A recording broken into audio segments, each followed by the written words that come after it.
학교의 소개를 좀 드리기 전에 오늘 아침에 나오는데 제가 판교에 삽니다. 판교에 사는데 비가 많이 오더라고요. 출발할 때. 근데 와이프가 딱 그러더라고요.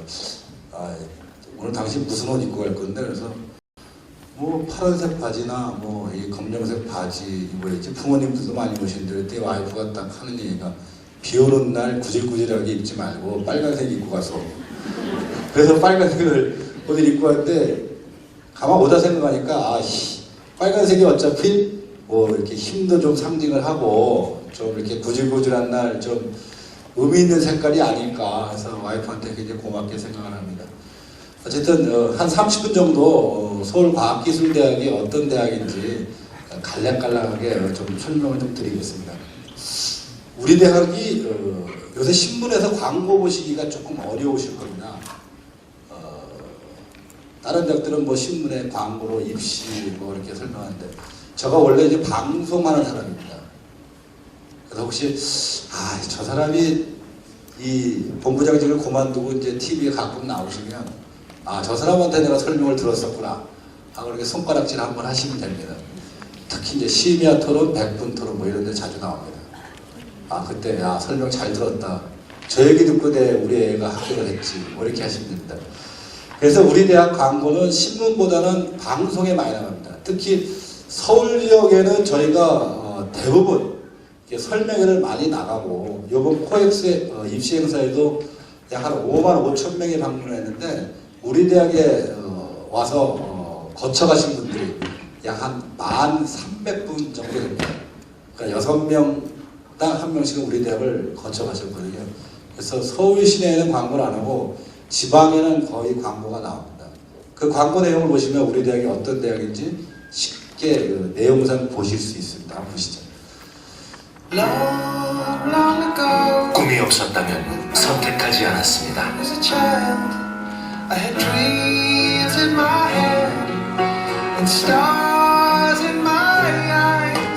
취업에 관심이 없었다면 지원하지 않았습니다. 당신과 함께할 미래, 콧대가 높아진 대학, 서울과학기술대학교. 여기 9월 9일까지 원서 기간입니다. 9월 4일부터 7일까지 원서를 마감하는 대학이 있고요. 우리 대학같이 숙명여대, 우리 대학 동국대학같이 9일까지 원서를 마감하는 대학이 있고요. 또 12일까지 원서를 마감하는 대학이 있습니다. 서울과학기술대학은 9일까지 합니다. 그랬더니 서울연고대는 7일까지 하던데 우리 대학이 국립대학이기 때문에 토요일, 일요일 부모님과 상의해서 집어넣으시면 됩니다. 그래서 9일까지 하는 것을 여러분들 좀 기억을 하시고요. 우리 대학에 대해서 지방에 이번에 이렇게 한 350개 고등학교를 방문해서 설명을 하니까 서울과학기술대학에 대해서 잘 모르시더라고요. 사실은 우리 대학이 1910년 고종 황제께서 설립을 하셨습니다.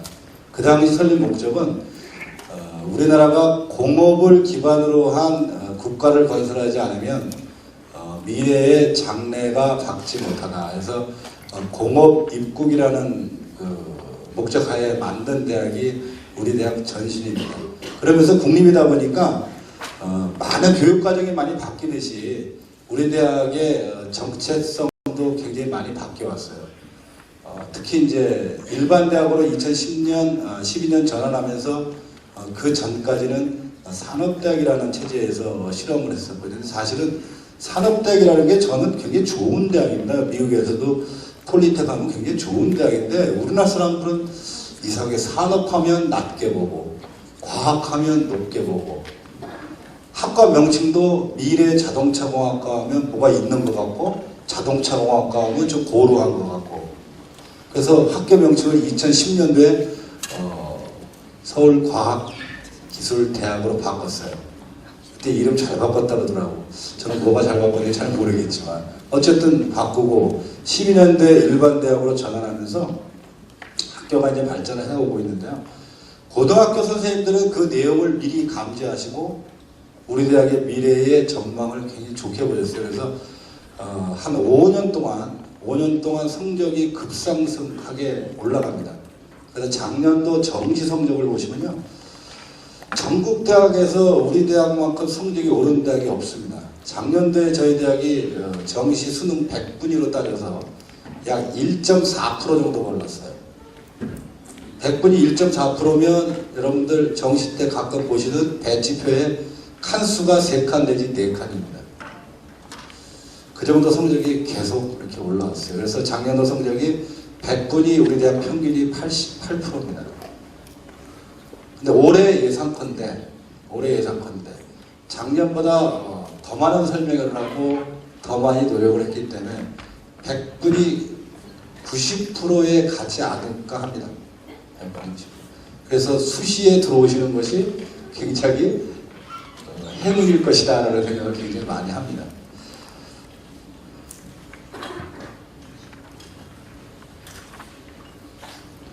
우리 대학이 국립대학이다 보니까요, 지원금이 꽤 많습니다. 여기 보면 뭐 테크노파크부터 정부에서 하는 모든 사업들 거의 다 대학이 수주를 합니다.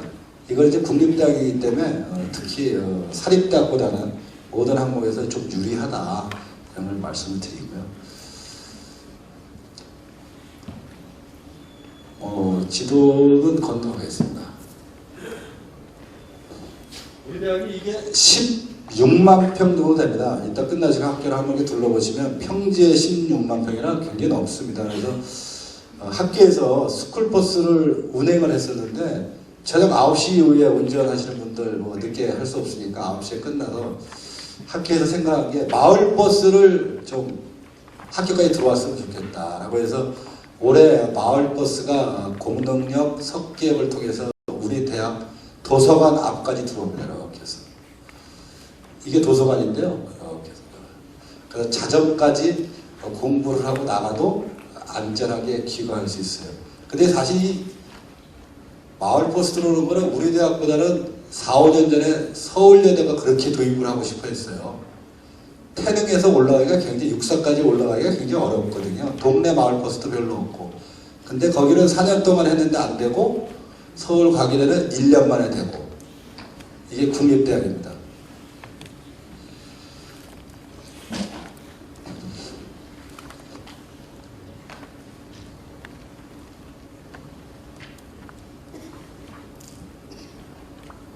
그리고 이제 지방학생들이 묵는 기숙사가 지금 현재는 1,600명이 수용할 수 있는 기숙사가 있고요. 아마 내년 초에 착공해서 건물이 올라가는 900명짜리 기숙사가 정부로부터 허가를 받았습니다.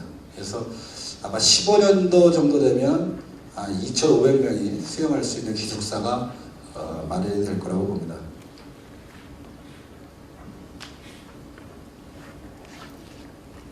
여기 이제 캠퍼스 이렇게 보여주니까 사람들이 그래요. 이거 PC인데 이게 뭐 이렇게 자랑스럽습니까? 시설이 현대적 시설이라는데 저 PC가 맥 컴퓨터입니다. 학생들이 쓰는 윈도우 컴퓨터가 아니라 맥 컴퓨터로 이렇게 실이 구성되어 있어요. 40인이 쓸 수 있는. 일반 사립대 가서 쉽게 볼 수 없는 실험들입니다. 여기 방송 장비 이렇게 있으니까 이거 뭐 방송 장비 이거 학교 거 맞아 그러는데 이 시설이 45억치입니다. 45억. 학과가 사용하는 시설들이 이런 시설들로 이루어져 있어요. 그래서 우리 대학의 잠재력이라고 하는 것은 무궁무진하다. 실험 시설이라는 게 어마어마하다. 그래서 사립대학이 갖고 있지 못한 이런 것들을 국립대학이 가지고 있다라고 이해하시면 될 것 같습니다. 그리고 뭐 여가 활동을 위해서 이렇게 여기는 뭐 카페테리아인데 6시 이후에는 이렇게 뭐 맥주도 이렇게 간간히 판다라고 하더라고요. 그래서 학생들이 담소할 수 있는 곳. 여기 보면 붕어들이 많이 살아서 붕어방이라고 하는데 이게 우리나라 벚꽃 3대 서울시 명소입니다. 그래서 이 벚꽃 피실 때 여의도 가지 마시고 여기 와서 보셔도 충분합니다.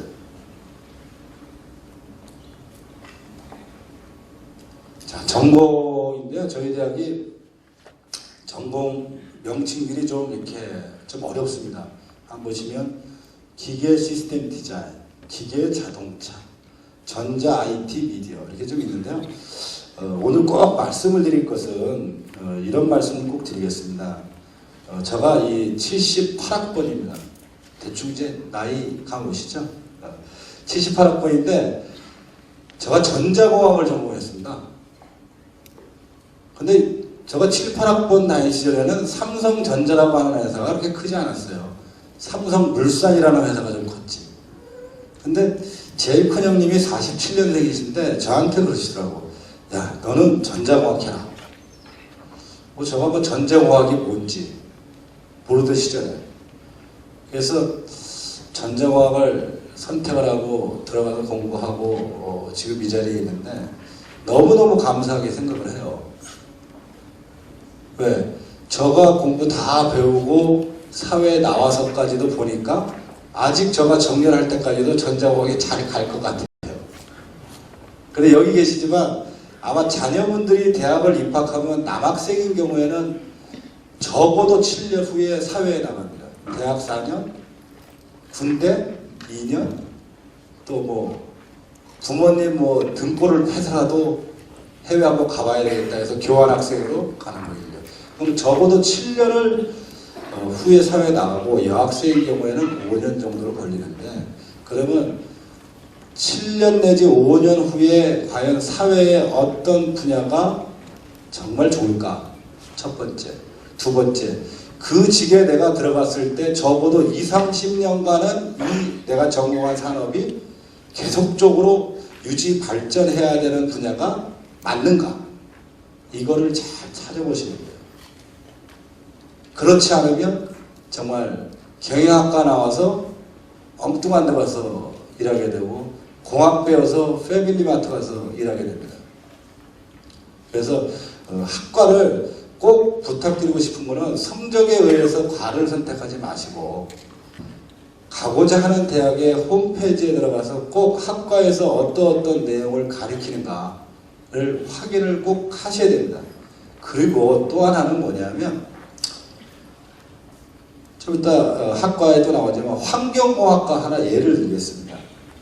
사실은 환경공학과라고 하면 크게 세부 전공을 보면 지금 대기, 위에 대기, 그 다음에 우리가 사용하는 물, 수질, 그 다음에 인간이 부산물로 내는 폐기물 꼭 부모님들이 확인해 주셔야 됩니다. 그래야지만 들어와서 아, 내가 잘 왔다 하고 싶은 거 정말 많이 가르치는 대학이구나. 우리 대학의 신입생 올해 들어온 학생들 설문조사를 했어요. 약 한 82%가 응답을 했는데 그 중에 학생들의 한번 들춰보시면 어떤 전공을 내가 선택하는 게 바람직할 것이다라는 걸 알 수 있습니다. 그래서 이거는 꼭 여러분들이 확인하시고요. 두 번째 우리 학교 전공을 말씀드리면 이런 겁니다. 한 예를 들겠습니다. 전자 IT 미디어학과. 여기 부모님이시죠?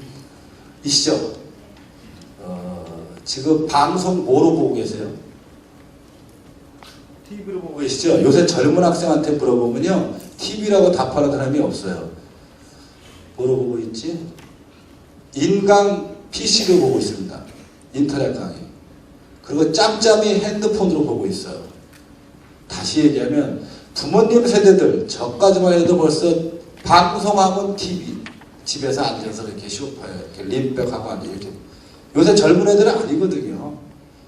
핸드폰, PC. 결국 뭐냐면 전자공학 하는 사람이건 미디어 하는 사람이건 시대가 이렇게 빨리 변화하기 때문에 그런 변화에 빨리 적응하는 대학이 돼야 되겠다. 그래서 저희가 작년까지 33개 학과에서 모집을 했는데 25개 학과로 통폐합을 했습니다. 여기 보시면 기계 시스템 디자인. 다른 대학에 그런 과가 없어요. 기계 설계과, 제품 설계과 합친 겁니다. 이제는 분리해서는 절대로 사회에서 적응할 수 없다. 여기 기계 자동차공학과 마찬가지입니다. 들어와 보시면 트랙이 2개가 있어요. 기계 트랙, 자동차 트랙. 자동차 하고 싶은 사람도 기계 가서 듣고 기계 하고 싶은 사람도 자동차에 들어요.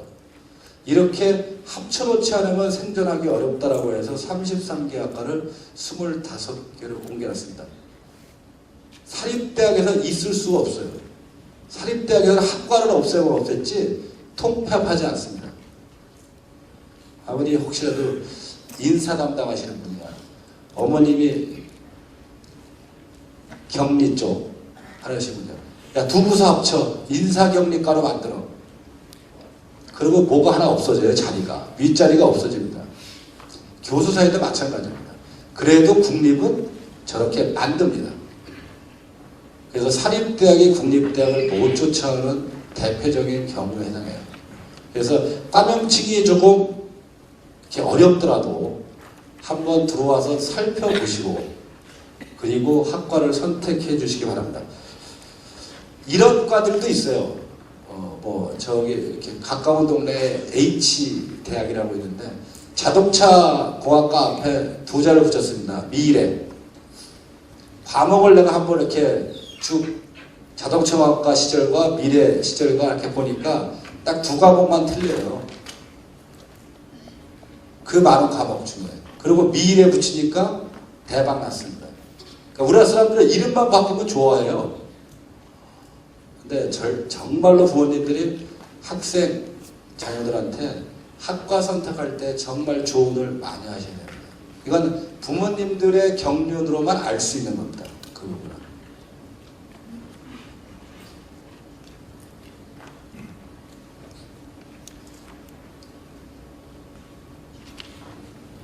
우리 학교 장점이 몇 가지가 있습니다. 이거는 재작년, 작년에도 마찬가지로 학생들한테 설문을 조사하면 왜 우리 학교를 지원하셨습니까? 물어보면 이렇게 나와요. 발전 가능성, 취업률, 등록금, 국립. 이렇게 나옵니다. 간단하게 설명을 좀 드리면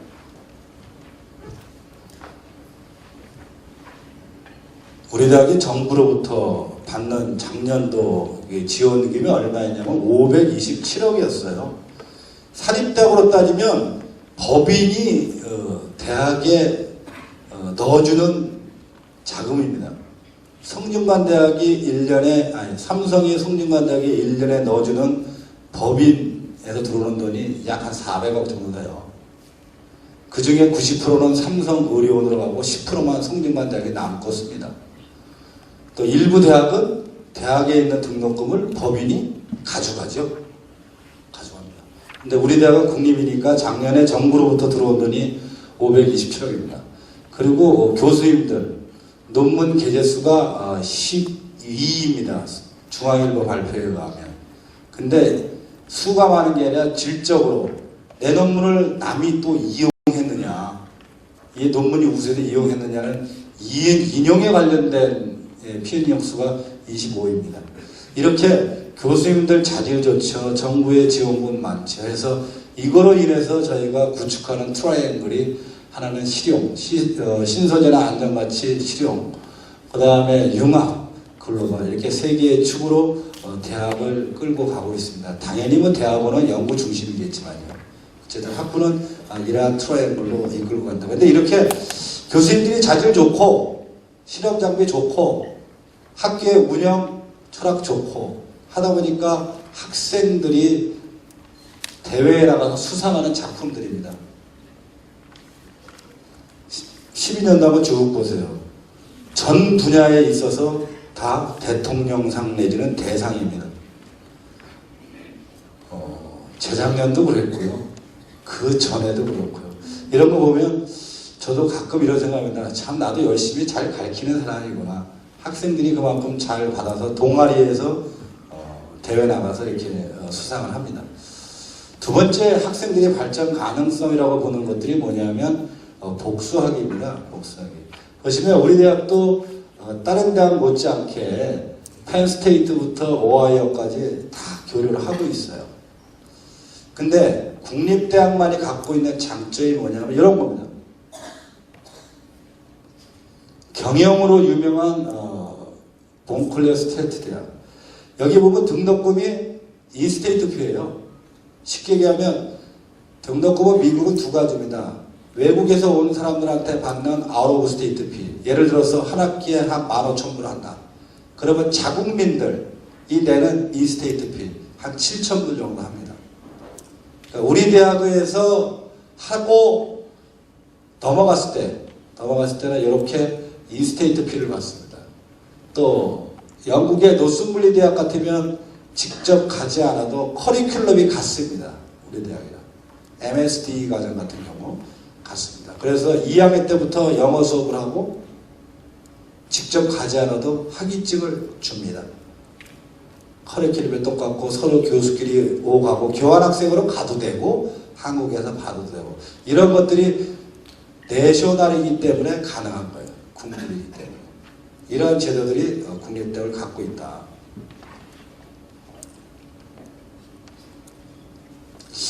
취업률 항상 고민인데요. 우리나라만 이런 신문에 이런 기사들이 계속 나오는 것 같아요. 근데 우리 대학이 취업률로는 4년 연속 1등을 하고 있습니다. 1등을. 59.5, 72.1. 이거 압도적인 숫자인데요. 작년에는 70% 넘는 대학이 3,000명 이상, 그러니까 2,000명 이상 되게는 우리 대학밖에 없습니다. 그래서 하도 이 얘기를 했더니 어느 대학 입시 공동 설명회 갔더니 자기네가 1등이라고 그러더라고요. 그래서 가만히 있었어요. 이따가 제가 영상을 하나 보여주니까 그 다음부터는 설명을 안 하더라고요. 자기가 1등이라고. 그 영상을 하나 보여드리겠습니다.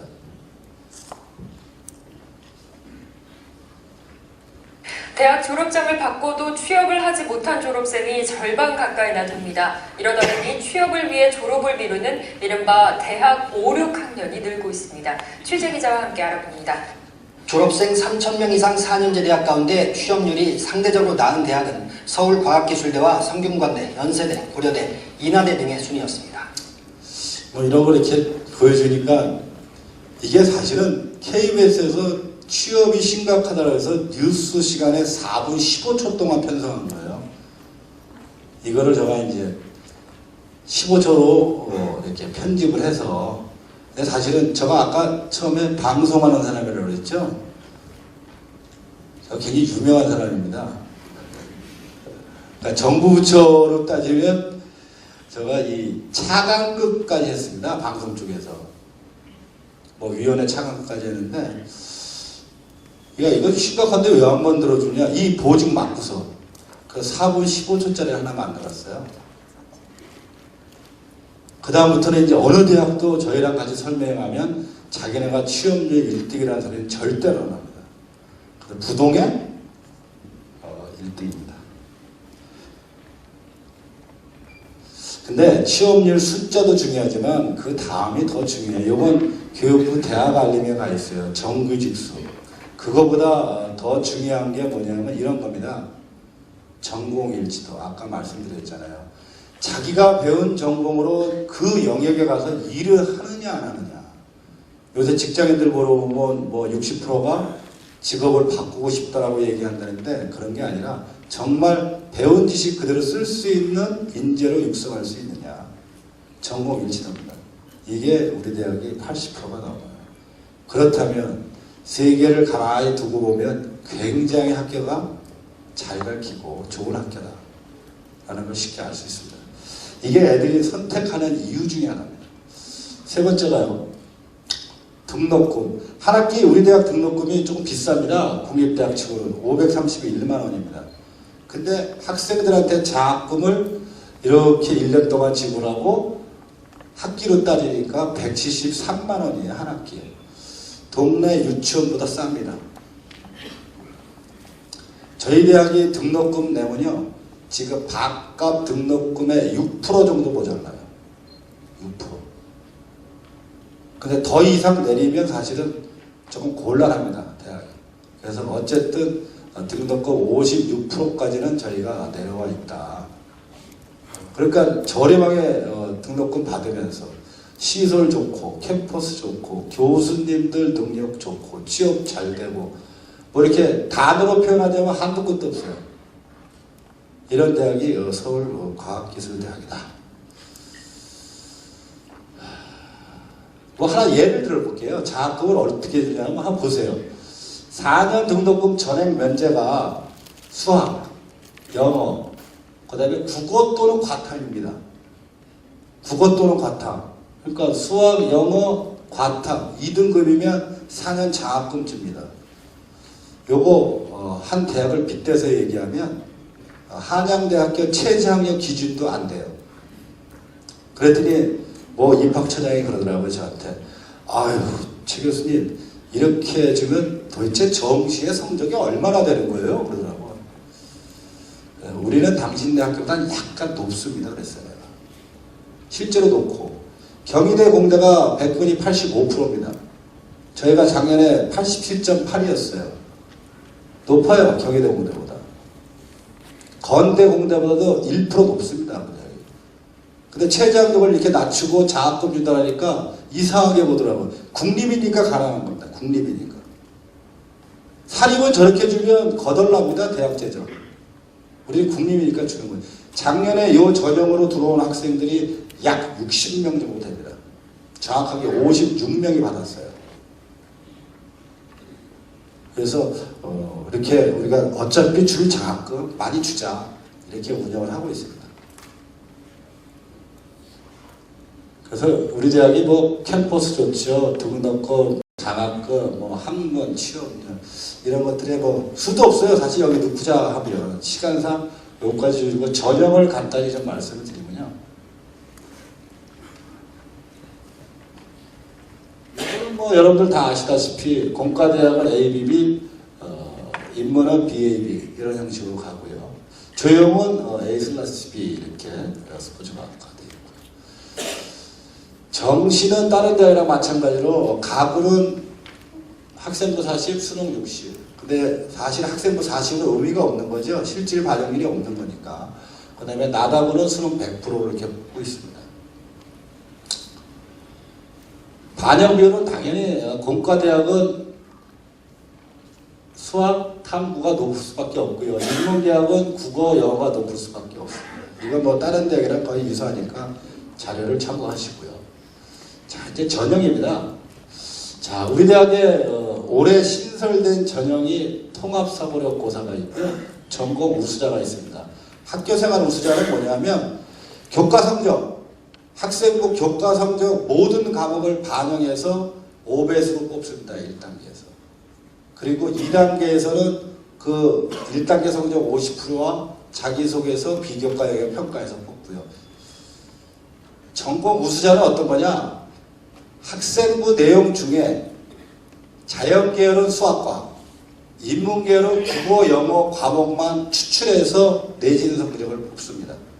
이런 학생이 있어요. 우리 와이프의 흉심 하나 보면 우리 와이프가 예비고사를 보고 대학을 거친 건데 가끔 내가 약올립니다. 야, 어떻게 예비고사에서 수학 25문제, 25문제 중에서 4문제 맞췄답니다. 인문학 전공하거든요. 그런 그 학생들이 있어요. 진짜 내가 수학 자연계열인데 수학학은 정말 잘하는데 국어가 안 나와서 진짜 고민하는 학생. 인문을 하면서 국어랑 영어는 잘 나오는데 수학이 잘 안 나오는 학생을 위해서 만든 자료입니다. 그 내신 성적을 보시고 내가 어떤 분포를 갖고 있는가를 판단하셔서 지원하시면 됩니다. 자, 오늘 이제 주제가 통합사고력인데요. 이따가 여기 교수님들, 출제위원 교수님들이 말씀을 하시겠지만 통합사고력 고사를 만든 근본 취지를 말씀을 드리면요.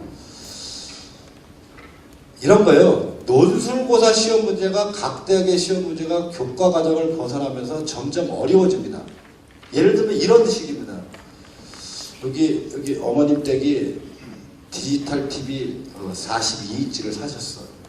그때 옆집에 계신 또 어머님이 야, 저기 디지털 TV 42인치 샀대. 우리도 하나 삽시다. 52인치 사셔. 위층에 계신 분 와서 보니까 좋거든요. 비슷한 거 사기고 하니까 야, 우리는 3D TV 사자. 3D TV 사. UHD TV 나온답니다. 좀 있으면 한 700만 원 합니다. 이런 식으로 대학 간의 경쟁을 하다 보니까 제시문이 교과 과정을 벗어나고 막 이런 현상이 벌어지더라고. 그래서 저희가 판단한 거는 공교육을 정상화시키기 위해서는 교과 과정 내에서만 무조건 시험을 봐야 된다. 라는 게 첫 번째였고요. 두 번째는 채점의 공정성은 분명히 보장이 돼야 된다는 겁니다. 근데 논술은 어떤 거냐면요.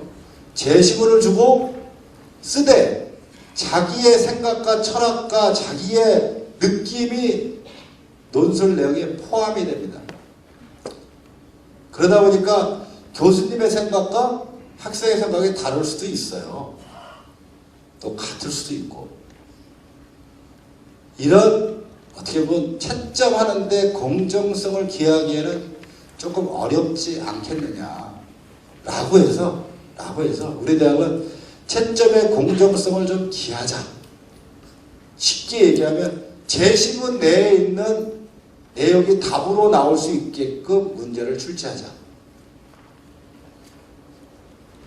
그러면 교과서에 있는 지문 다 사용하고 정답도 그 지문 내에 있는 것들을 다 단어들을 끄집어내서 조합하면 답이 될 수 있게끔 만들자.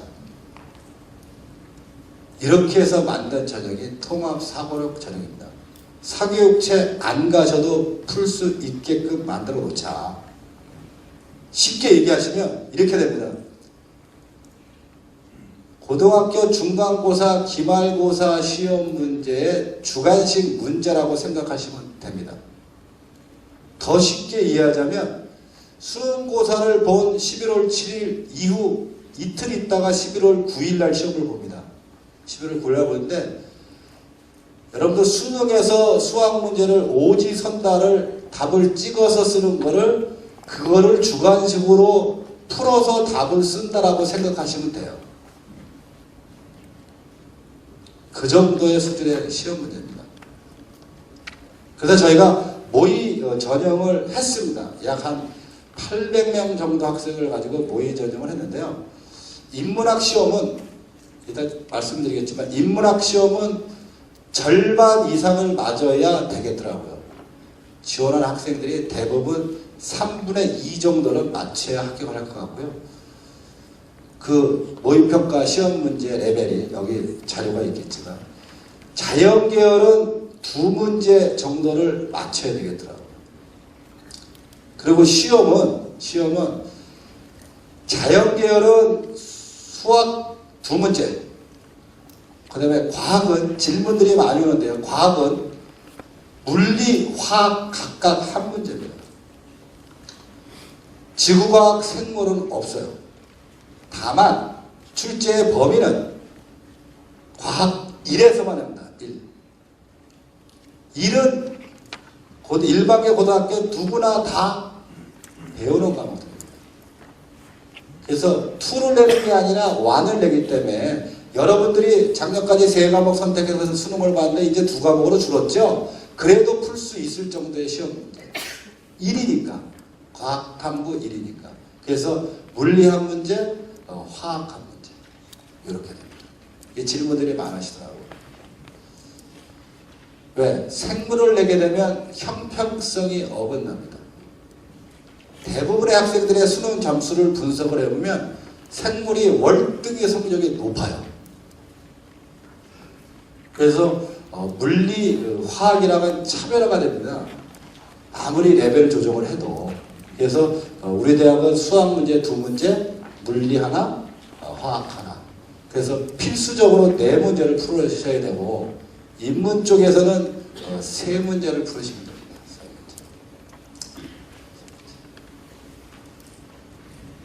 그리고 통합사고력고사는 내신 성적이 들어가지 않으니까 잘 푸시면 되고, 다만 학교생활 우수자 전형이나 전공 우수자나 드림 전형의 대부분의 학과들은 최저학력 기준이 없습니다.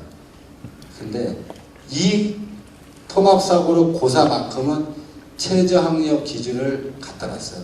근데 우리 학교 시험 볼 정도 학생이라면 대부분이 해결할 수 있을 정도의 최저학력 기준입니다.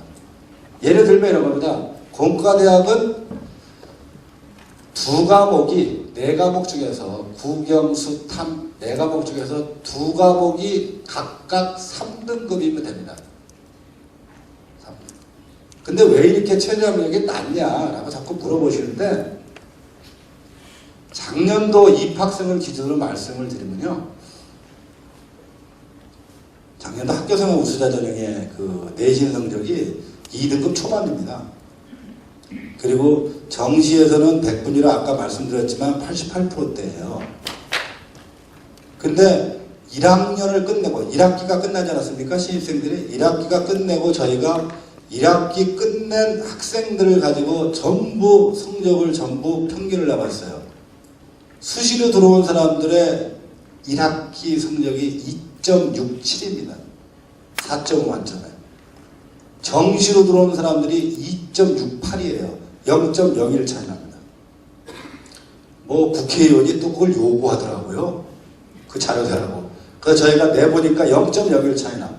수시로 들어오나 정시로 들어오나 비슷해. 그리고 정시로 들어오는 학생들의 평균이 어느 정도 되느냐. 88%를 기준으로 저희가 대충 계산해 보니까 각각 3등급 정도 안에만 들어온다면 전혀 지장이 없다. 수업을 받는데. 이렇게 해서 저희가 계산해서 각각 3등급으로 만들어 놓은 겁니다. 근데 4등급이 된다라고 하면 다른 학생들이랑 어울려서 수업을 받기에는 지장이 있습니다.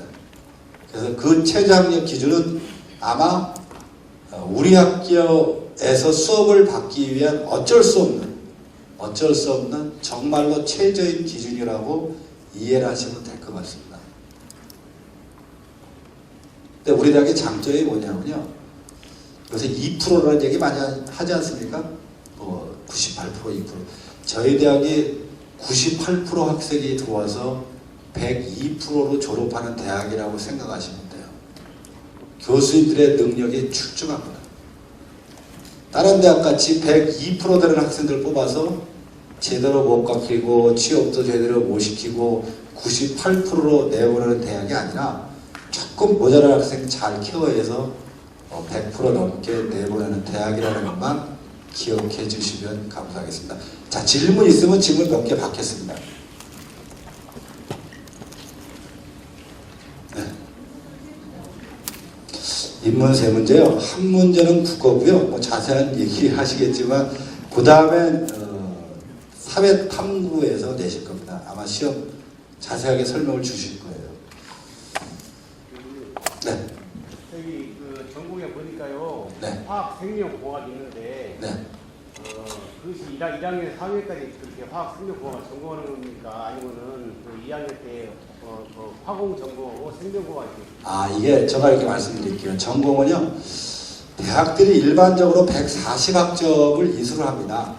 근데 1학년 때 일반적으로 40학점을 이렇게 배우게 되면 교양 뭐 영어니 빼고라고 90학점 정도가 남습니다.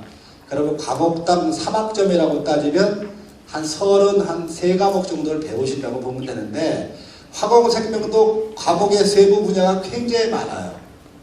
우리 학교 같으면 피부, 연골 뭐 이거 전공하는 교수님도 있고 굉장히 많은데 그거를 각각 따지고 보면 실제적으로 한 세부 전공에 대해서 배울 수 있는 과목이라고 하는 것이 아까 33과목인데 세부별로 나누면 많이 배워야 한 5과목. 5과목. 가는 길이 틀리지 않습니까? 그렇죠. 본인이 선택해서 들으면 되는 겁니다. 어떤 거든지 다 오픈되어 있으니까 본인이 선택해서 들으면 돼요. 나는 그 많은 과목 중에 꼭 140학점에서 140학점에 관련된 과목만 계산하는 것이 아니기 때문에 두 번째는 내가 화공생명공학과를 들어왔는데 나는 화장품에 좀 관심이 있다 라고 하면 정밀화학과의 화장품을 선택해 들을 수도 있어요. 우리 대학은 교칙상, 학칙상 한 학기 20학점 중에 9학점까지는 탁과 수업을 들어도 됩니다. 그러니까 절반은 탁과 수업을 들어도 돼요.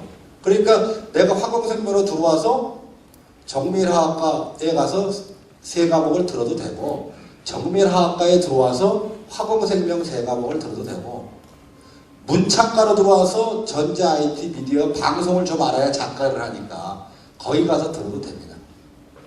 우리 학교는 타 대학이랑 달리 왔다 갔다 해서 듣는 것이 다 오픈되어 있습니다. 네.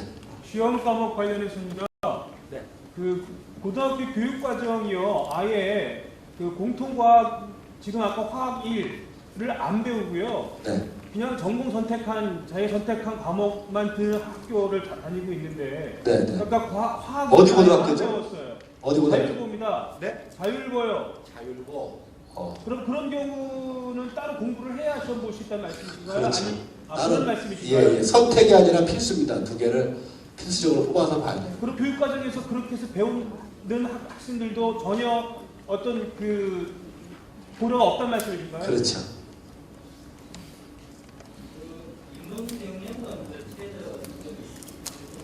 네? 인문 경영의 최저 등급이 교육 쪽이 얼마죠? 요게 경영에도 경영학 전공이 있고 한데 아마 조금씩 차이가 있습니다. 요건 아마 배포해드린 자료에 보면 나와 있어요. 아마 세 과목에 네 과목 중에 합의 두 과목 합의 5등급인가 아마 그럴 거예요. 합의 5등급입니다. 여기 저기 복수 합의 합격자 선발 네. 별도로 하게 됩니까? 다시 한번요. 자. 여기 그 복수 학위 받는 그 합격자 선발은 네. 여기 그 컴퓨터공학 같은 경우에는 네, 본인이 신청해서 이루어집니다. 그러면 그 신청한 인원들을 한해 가지고서 그렇죠. 예. 그 신청한 사람들끼리 네, 네. 그러니까 누구한테나 문은 열려 있습니다. 네.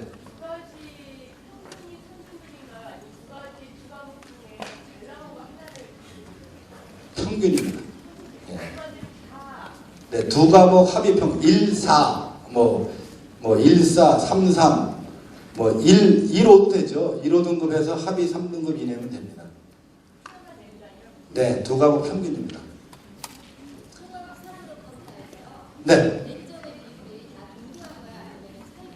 그 배점에 관련되는 거는 저의 권한을 넘어서는 거고요. 이따 여기 출제하시고 하시는 선생님한테 한번 여쭤보시죠.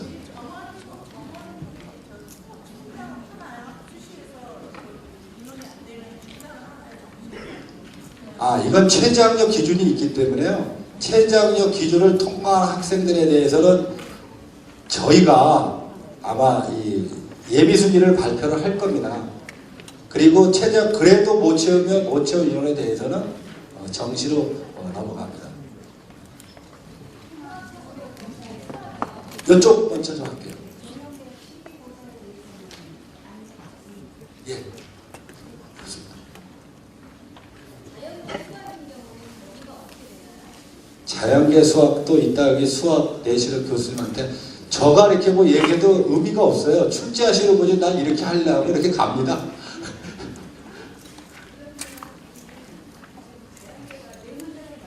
네. 한 문항당 모의평가 보니까 한 문항당 3개 정도 들어가 있던 것 같아요. 한 문항당 3개 정도 들어가 있는데요. 80분 내에 푸는데 올해 모의평가를 보니까 절반의 학생은 풀만하다. 550명이 우리 학교 와서 풀었는데 절반의 학생은 어렵다. 뭐 요 정도 수준입니다.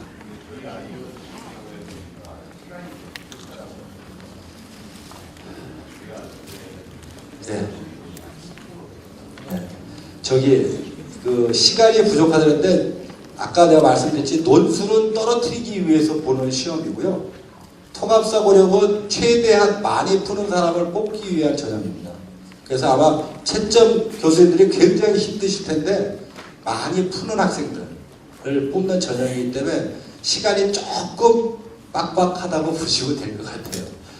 자, 그럼 여기까지 질문을 받고 이따가 여기 출제 선생님들 말씀하시고 그리고 나서 제가 바깥에 있겠습니다. 또 다른 질문을 받겠습니다.